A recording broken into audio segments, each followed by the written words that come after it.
అందరికీ నమస్కారం. నేను Bobbili assistant of agriculture incharge. మనకి ప్రభుత్వం నిర్ణయించినటువంటి పథకం అన్నదాత సుఖీభావ అనే పథకం ఈ ఖరీఫ్ పంట కాలం నుంచి అమలు చేయడానికి ప్రభుత్వం సన్నాహాలు చేస్తుంది. దీనికి సంబంధించి మన వ్యవసాయ శాఖ తరఫున రెవెన్యూ రికార్డ్స్ ఏవైతే ఉన్నాయో ల్యాండ్ రికార్డ్స్ అంత ప్యూరిఫికేషన్ మనం చేస్తున్నామండి.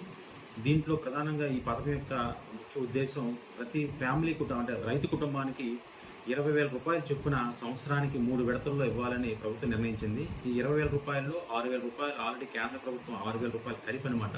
అంటే రాష్ట్ర ప్రభుత్వం 14,000 రూపాయలు ఇస్తుంది.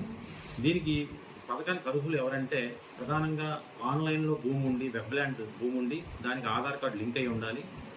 రెండవది ఫ్యామిలీ మ్యాపింగ్లో కంపల్సరీగా సభ్యులై ఉండాలి. మూడవది బ్యాంక్ అకౌంట్కి ఆధార్ కార్డు లింక్ అయి ఉండాలి. ఈ 3 కూడా విధిగా ఉండాలండి. వీళ్ళకి మాత్రమే మనకి అన్నదాత సుఖీభావ అమౌంట్ పడడం జరుగుతుంది. అయితే దీంట్లో ఎవరు లబ్ధిదారులు, ఎవరు అనర్హులు అని చూసుకుంటే తప్పనిసరిగా వ్యవసాయ భూమి కలిగి ఉండాలి.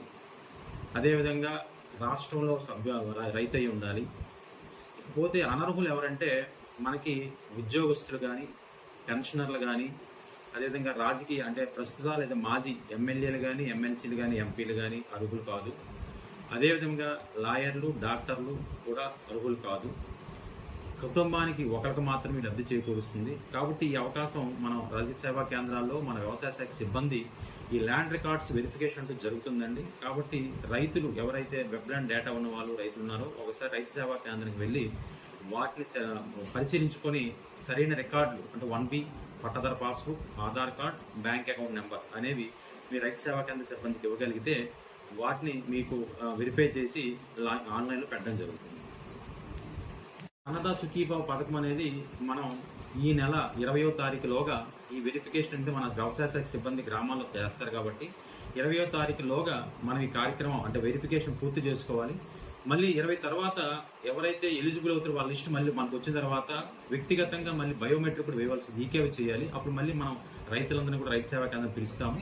ఇవి ఈ విధంగా 20వ తారీఖులో వెరిఫికేషన్, 20 తర్వాత మళ్ళీ మేము పిలిచినప్పుడు ఆ బయోమెట్రిక్ కూడా వేసుకోగలిగితే నెక్స్ట్ మంత్ నుంచి కూడా ఈ పథకం వర్తించడానికి అవకాశం ఉంటుంది. అదేవిధంగా కౌలుదారులకు కూడా మనం ఈ పథకం వర్తించడం చేయడం జరుగుతుంది.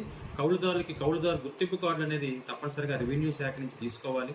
దీనికి సంబంధించి రెవెన్యూ ఆఫీసర్ని కలిస్తే వాళ్ళు మన కౌలుదారు కార్డు కూడా ఇస్తారు. కాబట్టి ఆ కౌలుదారు కార్డులు కూడా అయితే ప్రస్తుతానికి కౌలుదారు కార్డు మనం వెరిఫై చేయట్లేదు. ఇది నెక్స్ట్ మంత్ నుంచి చేస్తాం. ప్రస్తుతం కేవలం వెబ్ల్యాండ్ రికార్డ్స్ ఉన్న రైతులకు మాత్రం మనం వెరిఫై చేస్తామని తెలియజేస్తున్నాం.